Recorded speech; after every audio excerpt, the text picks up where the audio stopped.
گور بابا شاد چی؟ حالا بگو آقا تو دین شما یاد ندادم به گور مرده توهین کردن زشته. یک شما حالا به گور یکی توهین کرد که نباید میکرد دیگه. هر کی هم باشه بالاخره خدمت کرده به این کشور. کی؟ هر کی بود. شاه را میگی؟ حالا من نمیگم، هر کی خودش میدونه به کی. نه به گور بابا شاد چی؟ حالا به گور هر کی توهین کردی. حالا شما الان اگر به جای شما محمد رضا شاه پهلوی از قبل میومد بیرون اینجا مینشست در حمایت از نظام پهلوی، برمیگشت میگفت آقا تو دوره قاجار مردم شناسنامه نداشتن، من مردم شناسنامه دادم.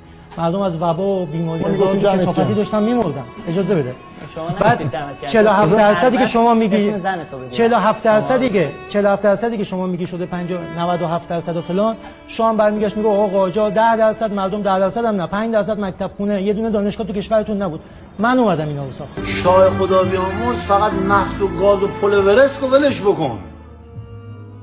بابا کلاس لول داشت می اومد تو ما، از اون قاجار کیری لول داشت می اومد تو ما. آقا مشکل آقای شاه میدونی چی بود؟ من به شما بگم، من خیلی خوندم. ایران رو برد 100 سال جلوتر از اون چیزی که بود. داداش اشتباه بود.